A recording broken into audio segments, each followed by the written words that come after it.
पूर्णमिदं पूर्णात् पूर्णमुदच्यते पूर्णस्य पूर्णमादाय पूर्णमेवावशिष्यते। ॐ शान्ति शान्ति शान्तिः।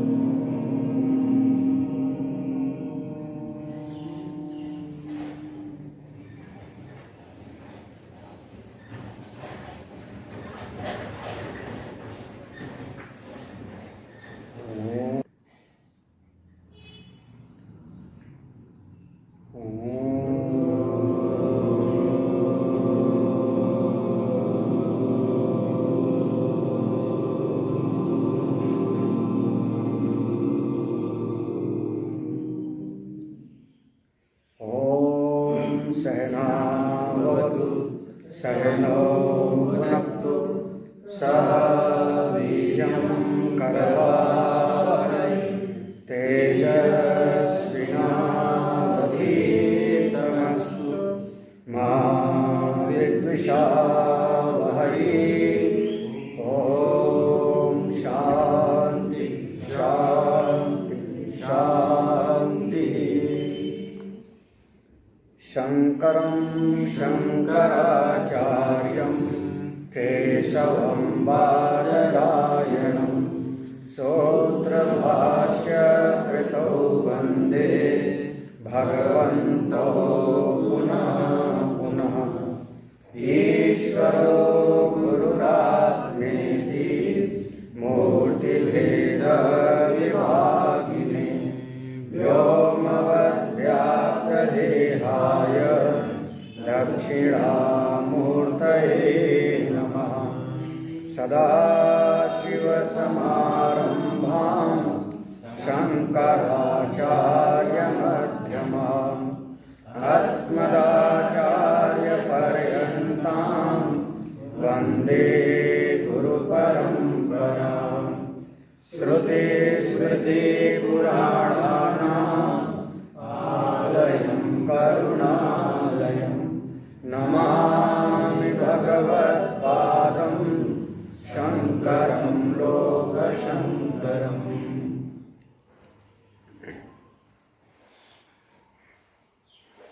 प्रातः स्मरणीय परम पूज्य महाराज श्री स्वामी प्रेमपुरी जी महाराज जी को प्रणाम और इस ब्रह्म विद्या केंद्र में समुपस्थित सभी सुधीजन। महामुनि अष्टावक्र जी ने जनक महाराज को उपदेश दिया और जनक महाराज श्रवण करते करते ही अपने स्वरूप की अनुभूति में पहुंच गए। भीतर से कुछ अपने उद्गार भी प्रकट करते हैं। शिष्य जब अपने चित्त का भाव प्रकट करता है तो उससे आचार्य को शिष्य की मना स्थिति का बोध होता है। वास्तव में यह शिष्य अपने आत्मनिष्ठा में पहुंचा है, कहीं अलब्ध भूमिकत्व में तो नहीं है।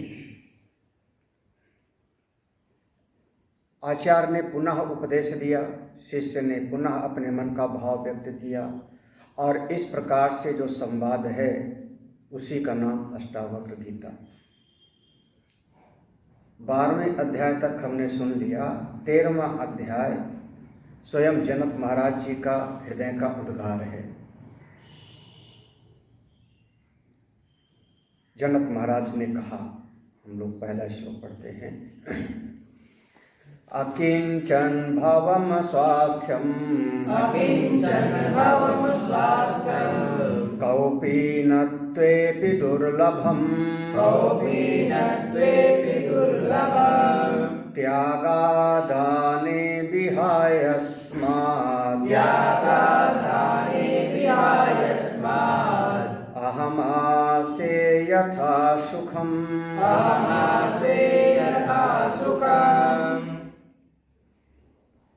यथा सुखम, इस अध्याय का एक तरीके से सूत्र वाक्य समझ लो। अहम आसे, मैं अपनी अवस्था में स्थित हूँ, अपने स्वरूप में स्थित हूँ। आसे माने बैठा हूँ, रहता हूँ। यथा सुखम, आनंद पूर्वक अपनी महिमा में। कौन सी स्थिति है? तो कहते हैं अकिंचन भावम स्वास्थ्यम। अकिंचन, किंचन माने कुछ और आ उपसर्ग लगाया अकिंचन। अकिंचन माने कुछ चाहिए नहीं। खास करके अकिंचन भाव कहते हैं चित्त का हमारा संसार की किसी भी कामना से रहित हो जाए, समस्त कामनाओं से रहित हो जाए, उस मना स्थिति का नाम ही अकिंचन है। अब ऐसा जो तत्ववेत्ता महापुरुष है, वो तत्ववेत्ता महापुरुष क्या विचार करता है कि यहाँ दो ही चीज है, एक अहम और एक इदम, एक मैं हूँ और एक जगत दिखाई पड़ रहा है।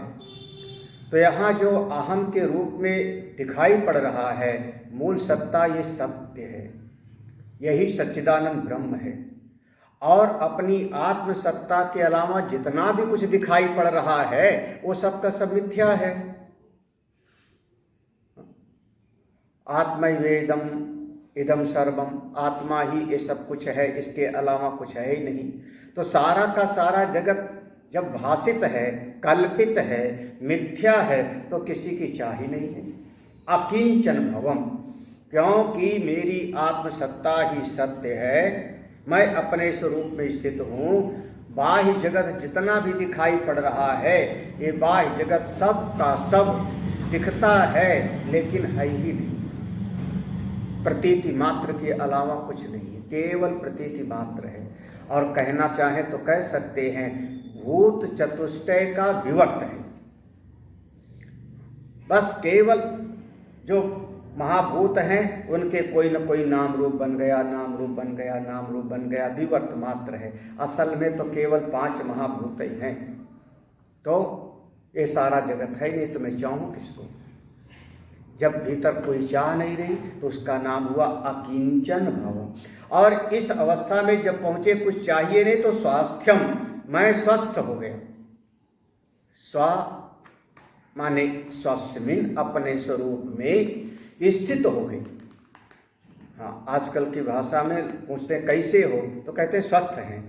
स्वस्थ हो, स्वस्थ माने उन्होंने समझ लिया कि देह में, शरीर में कोई बीमारी नहीं है, शरीर में कोई दर्द नहीं है, कोई बीमारी नहीं है, बुखार नहीं है, तो आदमी कहता है कि हाँ मैं स्वस्थ हूँ।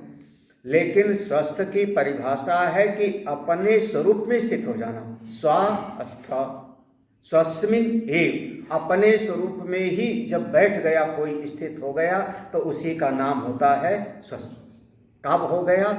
जब बाह्य जगत में कुछ चाहिए नहीं और स्वरूप में स्थित हो गया, अपनी महिमा में स्थित हूँ।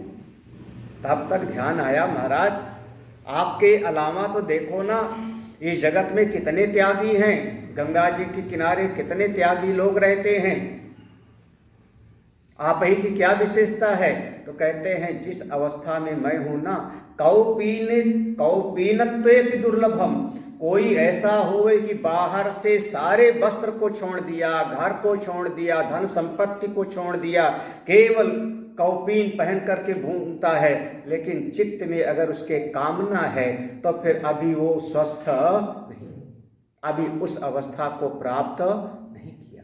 जिस अवस्था में मैं स्थित हूँ उस अवस्था को कोई लंगोटी लगा के भी घूमता है, बिल्कुल बाहर से देखने में कुछ नहीं चाहिए, दिगंबर है, उसके बावजूद मेरी उस मना स्थिति को पाना थोड़ा दुर्लभ है।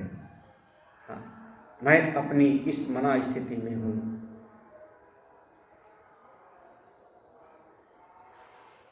अच्छा, जब आप ऐसा अनुभव कर लिए कि हाँ आप अपने स्वरूप में स्थित हैं, तब तो कहते हैं त्याग अदाने विहाय अस्मात्। त्याग माने अब मैं ना कुछ छोड़ने का प्रयास करता हूँ, अदाने ना मैं कुछ ग्रहण करने का प्रयास करता हूँ। त्याग और ग्रहण पकड़ना और छोड़ना विहाय दोनों को हमने छोड़ दिया। ना कुछ पकड़ना है ना कुछ छोड़ना है, अपने स्वरूप में स्थित हूँ, मैं हूँ, यही क्या कम है। कुछ चाहिए ही नहीं, अकिंचन भाव में।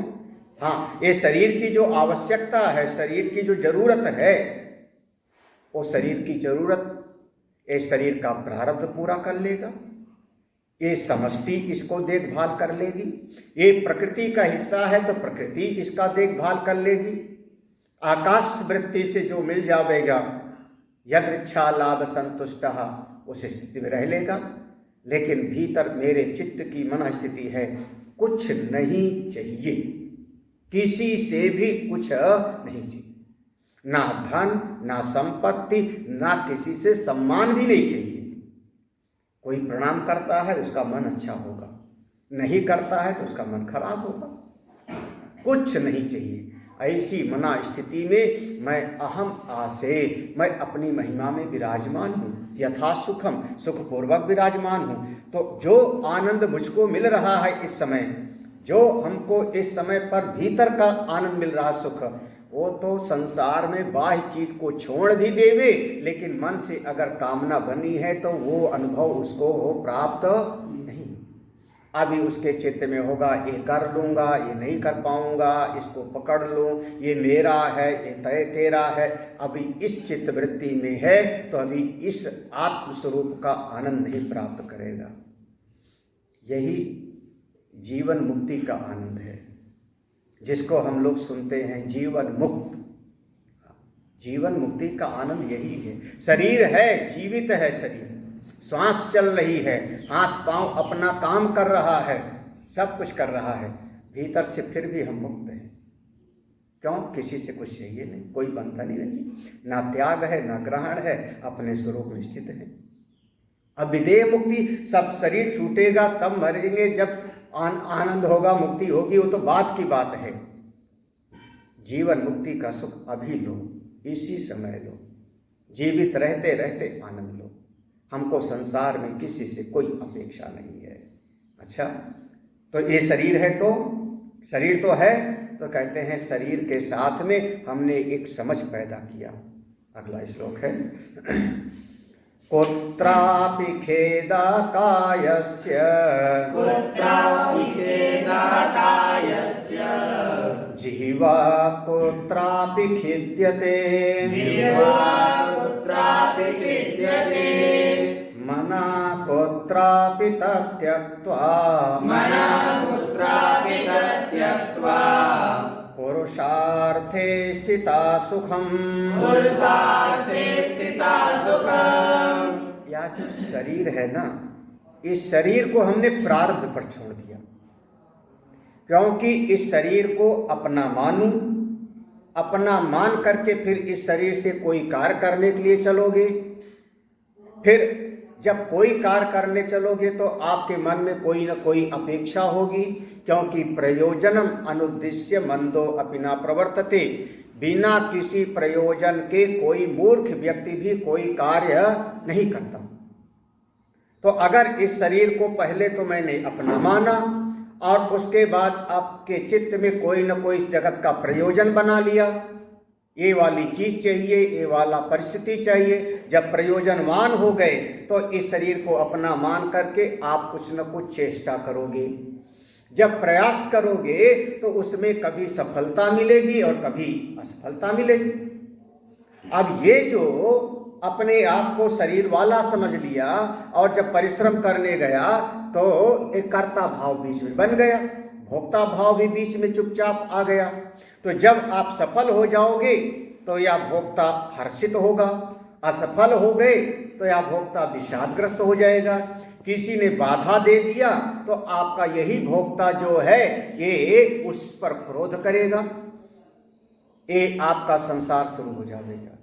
हमने ऐसा देख लिया। कुत्रापि खेदाकायस्य, कहीं कहीं पर तो जब करने जाओगे इस जगत में, कुछ करने जाओगे तो आप व्यवहार निभाने जाओगे तो ये शरीर को भी कष्ट होगा। महाराज, चलने में कष्ट है, खाने में कष्ट है, क्रिया करने में मेहनत है, तभी तो शरीर थक जाता है। कुत्रापि खेदा कायस्य, कायस्य माने शरीर को, शरीर का, खेदा माने कष्ट। ये शरीर को कष्ट मिलता है, बिल्कुल। कितनी बार करने जाओगे आपको शरीर को चलाना पड़ेगा। सड़क पर आप जाओगे, गाड़ी चलाओगे, परिश्रम करोगे, दफ्तर में बैठोगे, व्यापार करोगे, तो शरीर तो तकलीफ उठाएगा, तो शरीर को कष्ट है। अच्छा, फिर केवल शरीर से काम नहीं चलेगा। जहां चले गए, दुकान पर बैठ गए या नौकरी में, तो जिह्वा कुत्रापि खिद्यते, आपको कुछ बोलना भी तो पड़ेगा।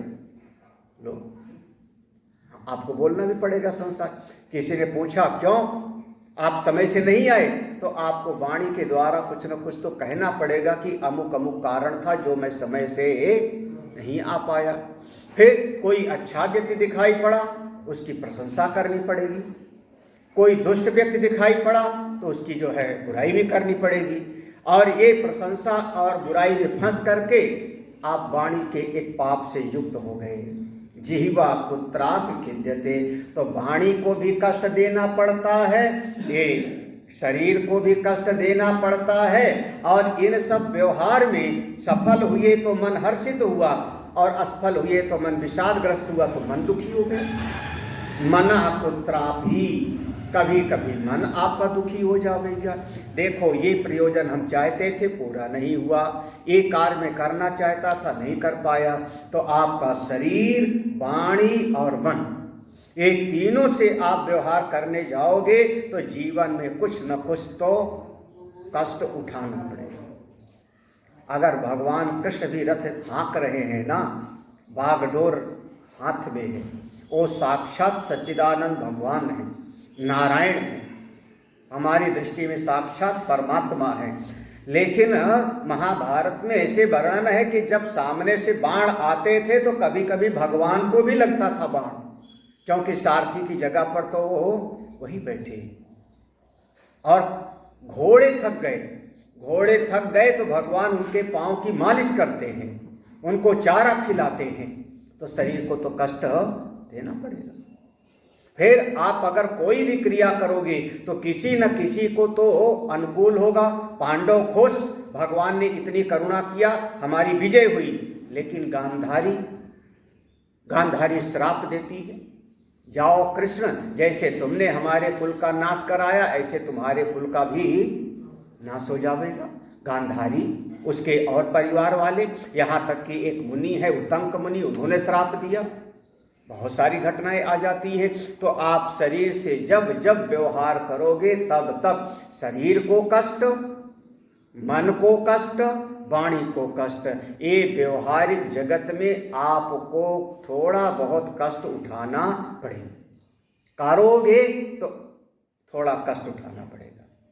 ये हमारे जैसे कोई एक समय था, हमने तो दर्शन नहीं किया था, लेकिन उनकी बहुत ख्याति भगवान रमण महर्षि, और तिरुवन्नामलई जो स्थान है, और वहाँ पर अरुणाचल नाम का पर्वत है, वहाँ पर भगवान शंकर जी का मंदिर है। स्थान तो मैंने देखा है, जगह देखा है।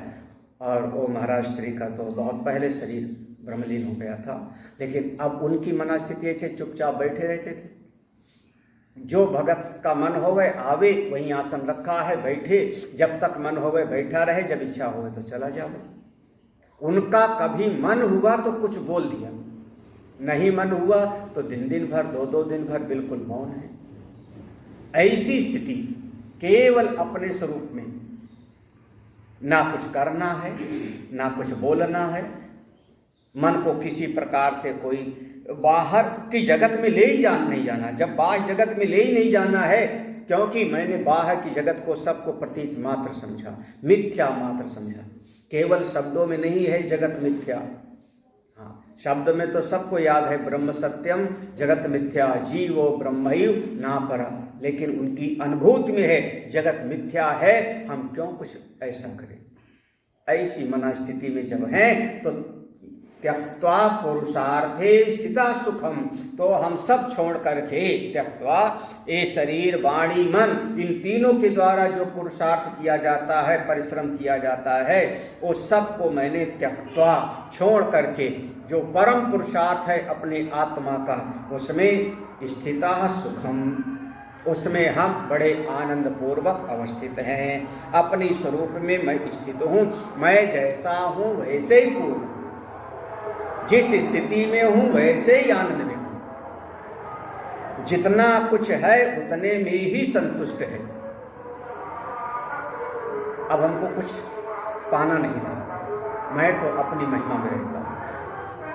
कहीं पर भी जहाँ पर पुराण हैं और जहाँ पर रामायण पुराण में महाराजा जनक का वर्णन भी आता है, ऐसा कहीं वर्णन नहीं आता, हमने नहीं पढ़ा कि जनक जी ने सेना लेके किसी दूसरे देश पर आक्रमण किया हो, दिग्विजय के लिए गए हों।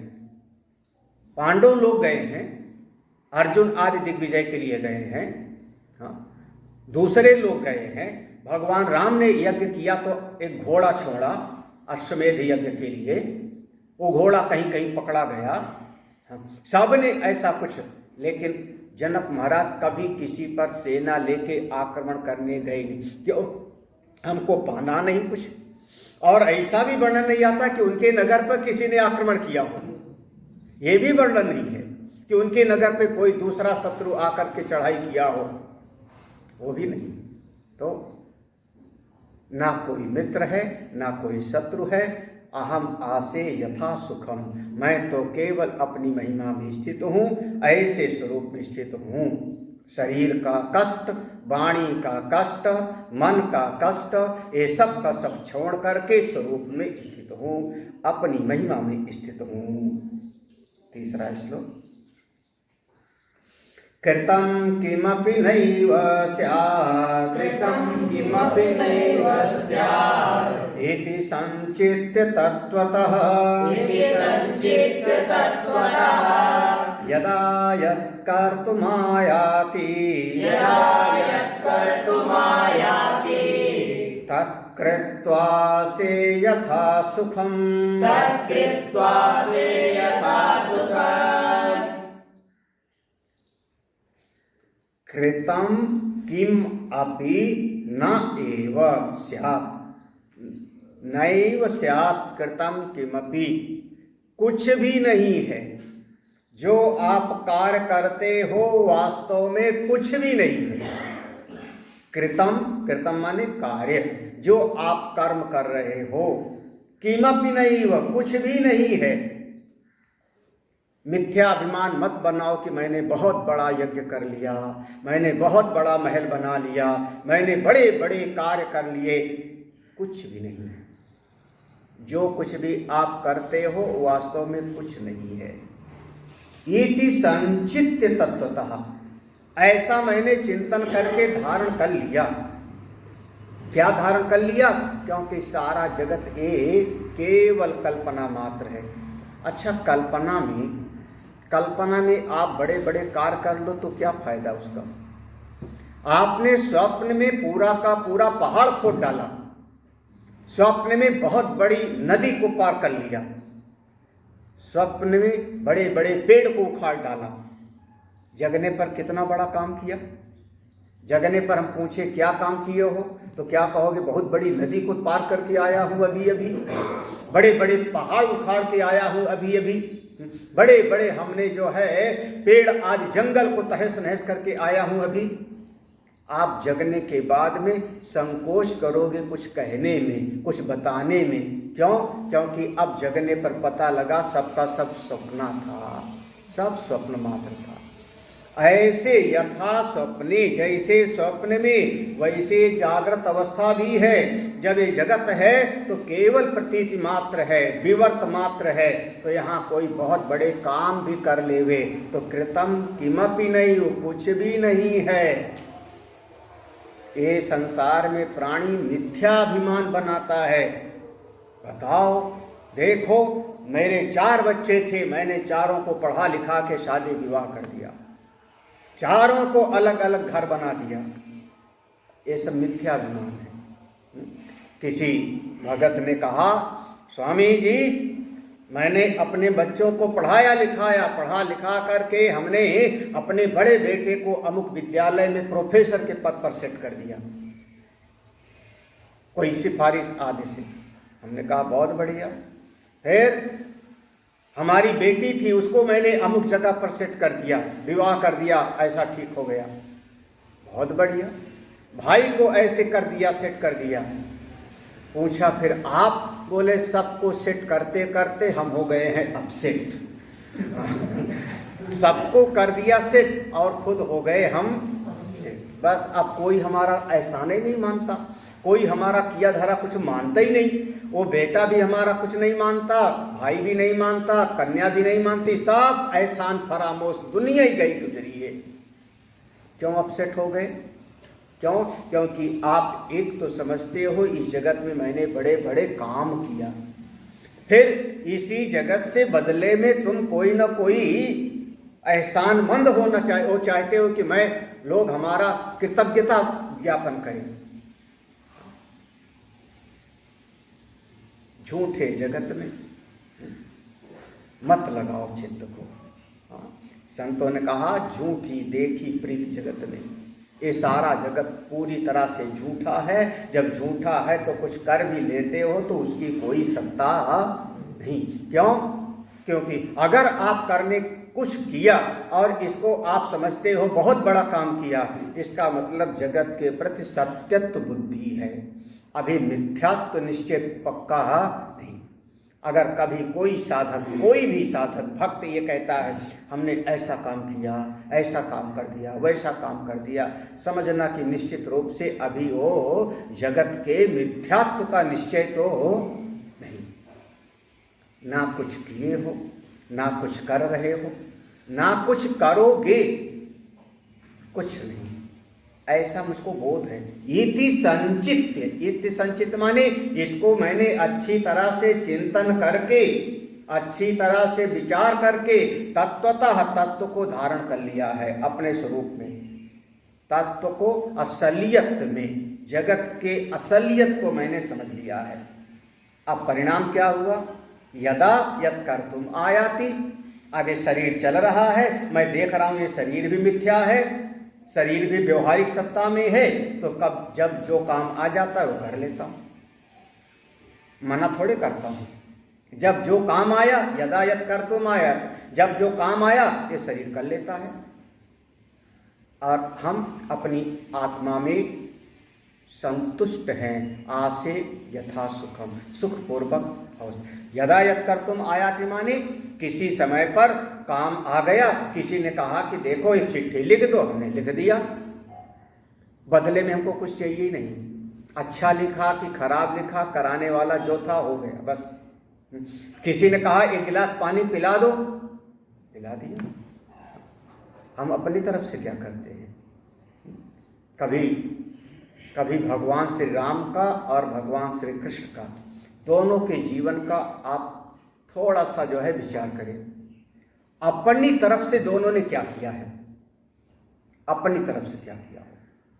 देवताओं ने प्रार्थना किया, प्रभु रावण बहुत परेशान कर रहा है, आप प्रकट होकर के ऐसा कुछ करिए। तो देवताओं की प्रार्थना पर भगवान आकर के अवतार ले लिए, अपनी तरफ से नहीं। किसके कारण? उनके प्रार्थना पर, सबकी प्रार्थना पर। वो सब जाके प्रार्थना किए, जय जय सुरनायक जन सुखदायक प्रणत पाल भगवंत।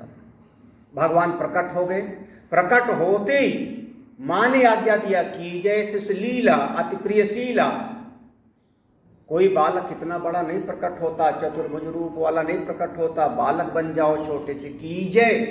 कीजय आज्ञा है, आदेश है, कीजय शिशुलीला। भगवान छोटे बन गए।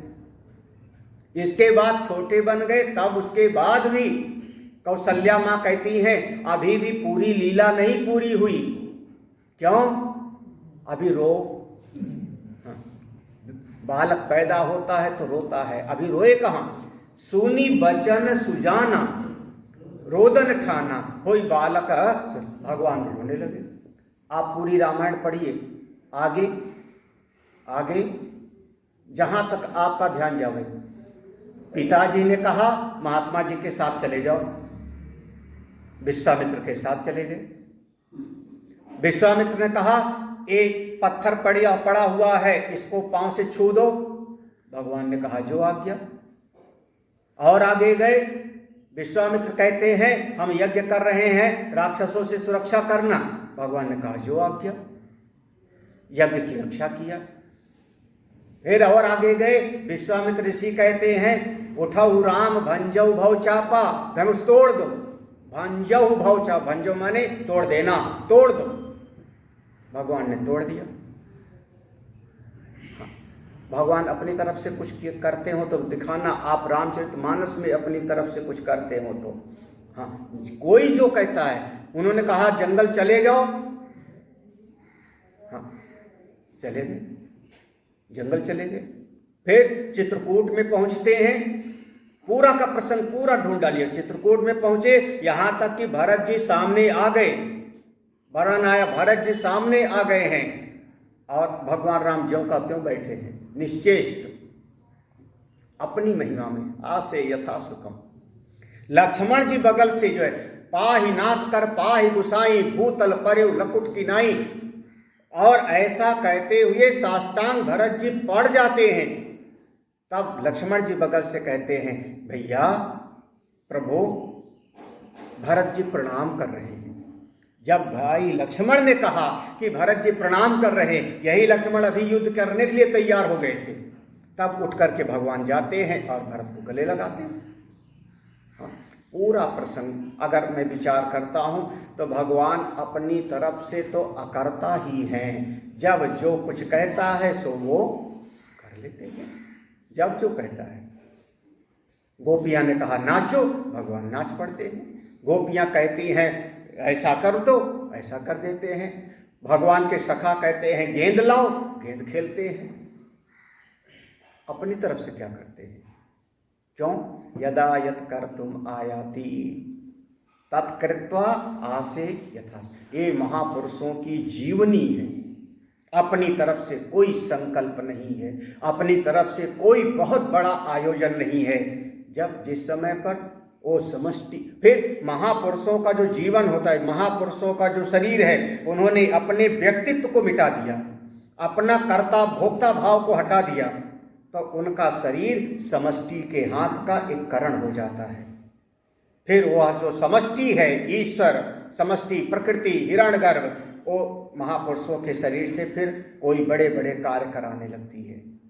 महापुरुषों के शरीर फिर उनके वो करण है, मशीन है, उनके थ्रू काम करती है समष्टि, तो बड़े बड़े काम होते हैं। कोई महापुरुष हैं, बड़ा अस्पताल खोल डाला, बड़े बड़े विद्यालय खोल डाले, बड़ी संस्थाएं बना डाले, वो उनका अपना व्यक्तित्व किनारे हो गया है। कोई न कोई वो समष्टि उनके थ्रू काम करा रही है। तो इस संसार में बस यदा यत कर्तुम आय, बहुत बढ़िया ये सूत्र, बहुत सटीक। यदा यत कर्तुम आय, जिस समय जो काम सामने आया, आलसी भी नहीं है, बिल्कुल आलसी नहीं है, जब जो काम आया कर लिया। और अपनी महिमा में आसे यथा सुखम, अपनी महिमा में अपने स्वरूप में बिल्कुल सुखपूर्वक अवस्थित हैं। उसमें ना कोई हानि है ना कोई लाभ है। अच्छा, तो जब कोई महापुरुष, मान लो जैसे हमने कहा कि महापुरुष ने अपने व्यक्तित्व को हटा दिया, अपने हम भाव को हटा दिया, तो उनके शरीर से बड़े बड़े कार्य होने लगते हैं। तो बड़े बड़े कार्य का संकल्प तो करते होंगे ना। यहाँ अस्पताल बनाए, यहाँ स्कूल खोले, तो अगला श्लोक देखना, अगला श्लोक उनका कुछ नहीं होता।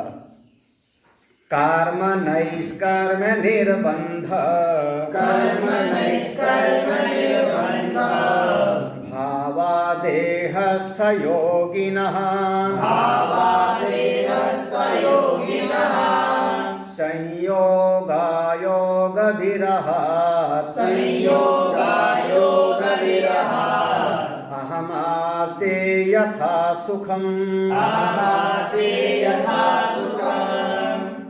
चूंकि उनका जो अपना व्यक्तित्व है, अहम जो जीव भाव है, वो मिट चुका है। जब जीव भाव मिट चुका है तो फिर जो समष्टि उनके शरीर को करण बना के कार्य करती है, तो वो समष्टि के द्वारा उनके मन में संकल्प आ गया, कर्म, ये वाला कर्म करें। कभी अगर इस दृष्टि से विचार करें, इस दृष्टि से,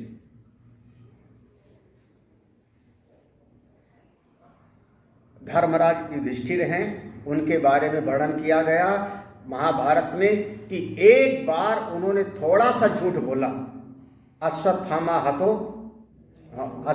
मारा गया, लेकिन हाथी की आदमी पता नहीं, जबकि उनको पता था कि हाथी मारा। इतने से झूठ से वर्णन आया कि उनका रथ जो जमीन से ऊपर चलता था वो जमीन को छू के चलने लगा, नीचे आ गया, और उनको नरक का दर्शन करना पड़ा।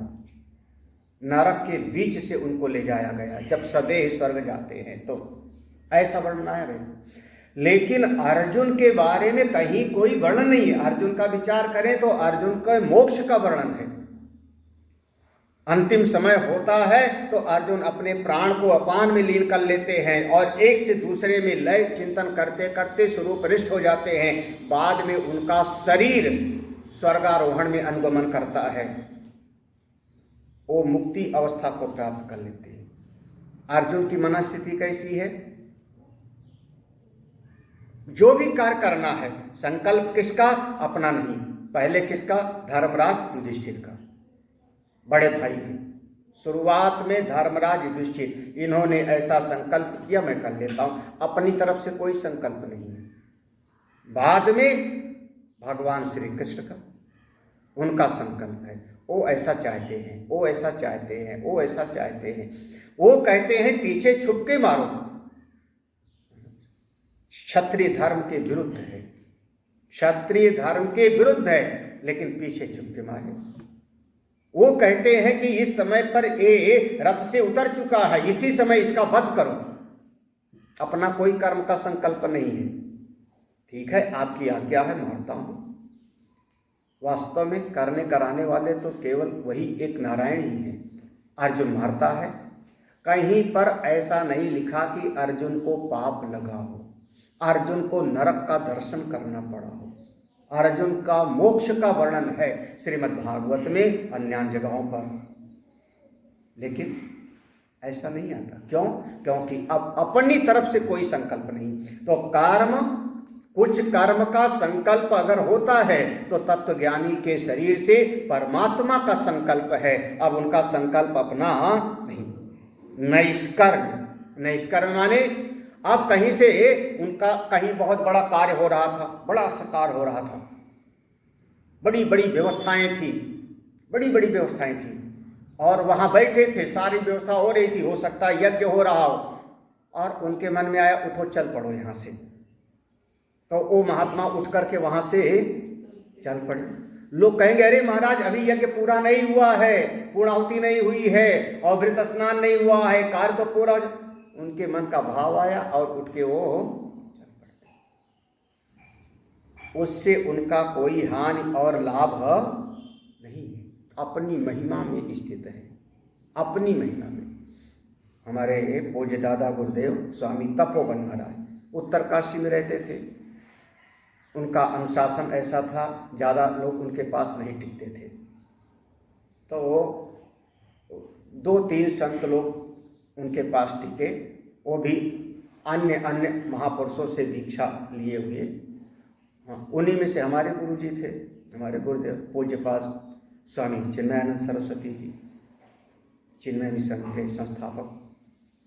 एक गोविंद गिरी जी थे, एक सुंदरानंद जी थे, ऐसे 3-4 लोग थे। तो कभी स्वाध्याय करा रहे हैं उत्तरकाशी में, और स्वाध्याय पूरा होता है और उनके मन में आया कि गोविंद चलो बद्रीनाथ चलते हैं, तो उठ के वहीं से चल पड़ते। बाद में जो शिष्य लोग थे उनका काम था कि पोथी संभालें, कमंडल लें, मृगचर्म लें, उनकी व्यवस्था लें और वस्त्र लें और चले पीछे पीछे। वो तो वहीं से उठते थे और आगे निकल पड़ते। तो चाहे कर्म करने की बात आवे, चाहे कर्म के त्याग की बात आवे, उसमें उनका निर्बंध भाव, कोई बंधन नहीं होता, दुराग्रह नहीं होता, आग्रह नहीं होता, हमको ये करना ही है, कुछ नहीं होता। ये जो बहुत ज्यादा आग्रह दुराग्रह होता है किसका? देहस्थ योगिना, जो शरीर को अपना मानता है उसके लिए होता है। मैं ये करूंगा, मैं ये नहीं करूंगा। जो शरीर के साथ बहुत ममता बनाए हुआ है, देहस्थ, शरीर में बहुत ज़्यादा स्थित है, उसके लिए होता है मैं अमुक काम करूंगा, अमुक कार्य नहीं हुआ, अच्छा हुआ। जो महापुरुष हैं चाहे कर्म करें और चाहे कर्म ना करें, कर्म करने से कोई उनको लाभ नहीं और कर्म ना करने से कोई उनका हानि नहीं, अपनी महिमा में रहते हैं। संयोग अयोग विरहात, ना तो किसी चीज के संयोग से उनको कुछ अपेक्षा है और ना अयोग, जो वस्तु चली गई उससे उनका कोई नुकसान है। अहम आसे यथा सुखम, ना संयोग से कोई ये वस्तु मिल जाएगी तो बड़ा प्रसन्न होंगे, ये नष्ट हो जाएगी तो बड़ा विषादग्रस्त हो जाएंगे, ऐसा कुछ नहीं है। अपनी महिमा में है, जैसी स्थिति आती है वैसे जी लेते हैं। तो महापुरुषों के मन में, महापुरुषों के चित्त में अगर कोई कर्म का संकल्प आया तो उनका अपना नहीं है, वो ईश्वरी संकल्प है। इसीलिए उनको हम लोग कहते हैं कारक पुरुष। और किसी कर्म के त्याग की बात आ गई, छोड़ो इसको, तो वो भी वहीं से आया हुआ है, वहीं से आया हुआ है।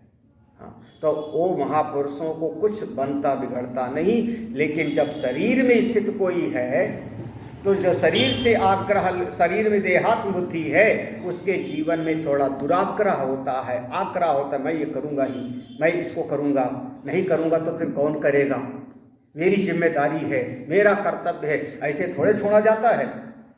हाँ, ऐसे छोड़ के थोड़े जाया जाता है? बताइए। हाँ, महापुरुषों के जीवन में ये सब कुछ नहीं होता। उठे, देहाती भाषा में कहावत है, आया मौज फकीर की, दिया झोपड़ा।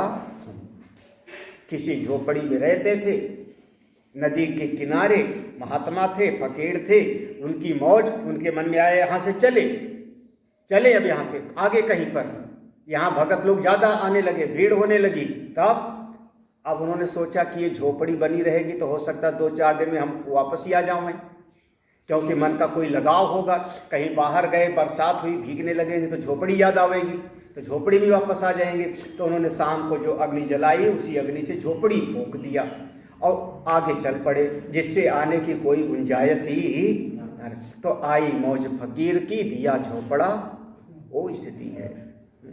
कबीर साहब कहते हैं, कबीरा खड़ा बाजार में लिए लुकाठी हाथ, जो घर फूंके आपना चले हमारे साथ।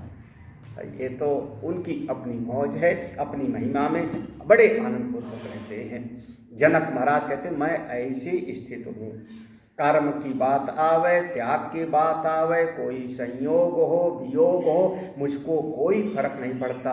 मैं तो अगाध बुद्धि वह समुद्र के जैसे हूँ। अर्थानर्थो न मे स्थित्या, अर्थानर्थो न मे स्थित्या, गत्या वा शयनेन वा, गत्या वा शयनेन वा, तिष्ठन् गच्छन् स्वपंस्तस्मात्, तिष्ठन् गच्छन् स्वपंस्तस्मात्, अहमासे यथा सुखम्, अहमासे यथा सुखम्। अर्थ अनर्थौ न मे, अर्थ माने उपलब्धि, अनर्थौ माने अनुपलब्धि। कुछ प्राप्त होना और कुछ नुकसान। यहाँ अर्थ और अनर्थ दोनों, अनर्थ माने नुकसान, विपरीत, और अर्थ माने प्राप्ति। तो कह रहे हैं, अर्थ अनर्थौ न मे, ना कोई हानि है और ना कोई लाभ है, ना कुछ प्राप्त होता है ना कुछ नुकसान होता है। कैसे? स्थित्या, एक ही जगह बैठा रहूं।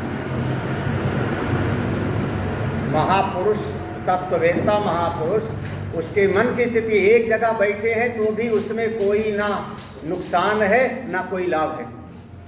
महाराज महापुरुष लोग तो एक जगह पे बैठ गए, गंगा जी के किनारे बैठ गए तो बैठे। संसारी आदमी कहे कि बहुत हो गया, चलो बहुत सारा काम पड़ा हुआ है, ये काम छूट रहा है, वो काम छूट रहा है। स्थित्या बैठने से, गत्या चल पड़ने से, वा शयने वा सो जाने से, सो जाने से, चलने से, बैठने से ना कोई नुकसान है और ना कोई लाभ। अब आप लोग अगर सवेरे सवेरे 1-2 किलोमीटर चलते हो ना, पार्क में घूमने जाते हो तो चित्त में एक भाव होता है कि शरीर का स्वास्थ्य होगा। सवेरे घूमने से शरीर हमारा स्वस्थ हो, तो आपका सवेरे का भ्रमण करना भी कोई ना कोई प्रयोजन को लेके है, एक प्रयोजन लेकर के सामने है। महापुरुषों के सामने कोई प्रयोजन है ही नहीं। जब कोई प्रयोजन नहीं तो कोई नुकसान नहीं। उनकी मौज है, अभी बैठे हैं, अभी उठ के चल पड़े, फिर उनका मन है, अभी लेट गए, सो गए। कोई कोई महापुरुष तो बहुत, कुछ महात्मा लोग होते हैं बहुत सोते हैं, है ना। ब्रह्मचारी लोग भी बहुत सोते हैं, पता नहीं क्यों। सो बढ़िया, अब भाई ठीक है, बहुत सोते हैं। अब कोई महात्मा होते हैं वो चलते ही रहते हैं। कौन चलते रहते हैं? सुखदेव जी महाराज। क्या वर्णन आया कि एक जगह पर उतनी देर रुकते थे जितनी देर में गाय दूल्हे, उसके अलावा चलते रहते थे। देवर्षि नारद कैसे हैं? चलते रहते हैं, उनका स्वभाव चलते रहना। अवधूत दत्तात्रेय कैसे हैं? एक जगह पर स्थित हैं अपनी मस्त मौज में। कपिल भगवान कैसे हैं? गंगा सागर में जाके बैठ गए तो वहां से कभी टस से मस हुए ही नहीं, ज्यों का त्यों। तो एक जगह स्थित रहने से, गति करने से या सो जाने से तत्ववेत्ता का कोई हानि और लाभ नहीं। अर्थ अनर्थ माने कोई जो है वहां उपयोगिता है नहीं। देखो 2 शब्द और कहते हैं, तिष्ठन गच्छन स्वपस। देखो फिर से उसी बात करें, तिष्ठन बैठे रहने पर, गच्छन चलते हुए, स्वपन कभी सपना भी देखने लगते हैं, तो सब करते हुए। तो वो कैसे? तस्माद अहम आसे यथा सुखम। इसीलिए चूंकि स्थित्या गत्या व शयने, स्थित रहने से, गति करने से, शयन करने से कोई हानि लाभ उनका नहीं, इसलिए तिष्ठन बैठे रहने पर, गच्छन चलते रहने पर, स्वपन सो जाने पर उनको कोई उनका प्रयोजन नहीं। इसलिए अहम आसे यथा सुखम, मैं तो अपनी मौज में रहता हूँ, अपनी मस्ती में रहता हूँ और ठीक है, शरीर ही नहीं हूँ। सारा जगत विवर्त है, सारा जगत कल्पित है, शरीर मैं हूँ नहीं। काय के लिए? कोई प्रयोजन ही नहीं रहा, कोई प्रयोजन नहीं रहा जगत से, अपनी मौज में। स्वपतो नास्ति मे हानि, सिद्धिर्यत्नवतो नवा, नासोल्लासौ विहायस्मात्, अहमासे यथा सुखम। देखो सूत्र इस अध्याय का यही है, अहम आसे यथा सुखम। मैं अपनी मौज में सुखपूर्वक रहता हूँ, अपनी मौज में। कौन है? तत्ववेत्ता कह रहा है, जनक महाराज कह रहे हैं, मैं सुखपूर्वक अपने आनंद रहता हूँ। कैसे? स्वपतो नास्ति मे हानि। अरे मैं अगर सोता भी रहूं तो मेरा कोई नुकसान नहीं। संसार में आदमी सोता रहे तो कहेंगे बड़ा आलसी है, सब खराब हो जाएगा, व्यापार चौपट हो जाएगा, नौकरी से निकाल दिए जाओगे, घर छूट जाएगा। वो कहते हैं कुछ है ही नहीं तो कौन से निकालेगा हमको, क्योंकि सारा जगत क्या है? केवल स्वप्न के जैसे कल्पना है। तो स्वपतो नास्ति में हानि। वैसे है अगर कोई साधक हो और खूब साधना करने का मन हो तो ये तरीका अपनाना चाहिए घर में। हाँ, बस आराम से लेटे रहो, घर वाले अपने आप ही मार के भगा देंगे। क्योंकि घर वाले जब तक काम करते रहोगे तब तक वो आपको अपना समझेंगे, कमा के लाते रहोगे तो आप अच्छे हो। घर में गांव में कहेंगे भी, घर में काम प्यारा होता है, चाम थोड़े प्यारा होता है। हाँ? कोई तुम्हारे चमड़े का मुंह को देखेंगे, काम प्यारा होता है मतलब घर में रहो तो काम, आप सोते रहो तो देखो सब घर वाले अपने किनारे कर, और जैसे जब भरत को किनारे कर दिए तो बढ़िया। आप घर में परिवार में अच्छा बनते हो ना, इसीलिए वो लोग पकड़ते हैं। जब आप अच्छा बनने की कोशिश करते हो तो वो लोग कहेंगे बस मेरे पास बना रहे, बड़ा अच्छा है, बड़ा आज्ञाकारी है, मेरा तो राम जी यही है। स्वपतो नास्ति में हानि, सोने से मेरा कोई नुकसान नहीं। अच्छा देखो, यत्नवतो सिद्धिर्नवा, लो यत्नवतो, बड़ा मेहनत करने पर, यत्नवता माने खूब परिश्रम करने पर, न सिद्धिर्वा, कोई लाभ भी नहीं है, कुछ नहीं, जागे हानि न लाभ कछु। हाँ, गोस्वामी जी सरल भाषा में कहते हैं जागे हानि ना, बड़ा मेहनत करके कौन सा क्या उखाड़ लोगे आप, क्या कर लोगे? आपसे लाखों लाख लोग बड़े बड़े काम करके चले गए, 30 मार खां, अब कोई उनका नाम भी याद नहीं रहता। बड़े बड़े राजाओं के महल में कबूतर घूम रहे हैं, खड़हर हो गया है, किसी समय पे उसका बड़ा नाम रहा होगा। बहुत बड़ा कर लिया तो भी कुछ नहीं किया तो ना, देखो नास उल्लास विहाय, नास उल्लास विहाय अस्मात्, नाश माने नुकसान, उल्लास माने हर्ष आनंद, हानि और लाभ दोनों को विहाय छोड़ करके मैं तो अहम आसे यथा सुखम, मैं तो अपनी मौज में रहता हूँ, अपनी स्थिति जैसा हूँ बहुत अच्छा, कुछ चाहिए नहीं संसार से, संसार से कुछ चाहिए नहीं, कोई अपेक्षा नहीं, अपने सुख में रहता हूँ। अंतिम श्लोक है इस अध्याय का। सुखादिरूप नियमम् भावे स्वालोक्य भूरिशः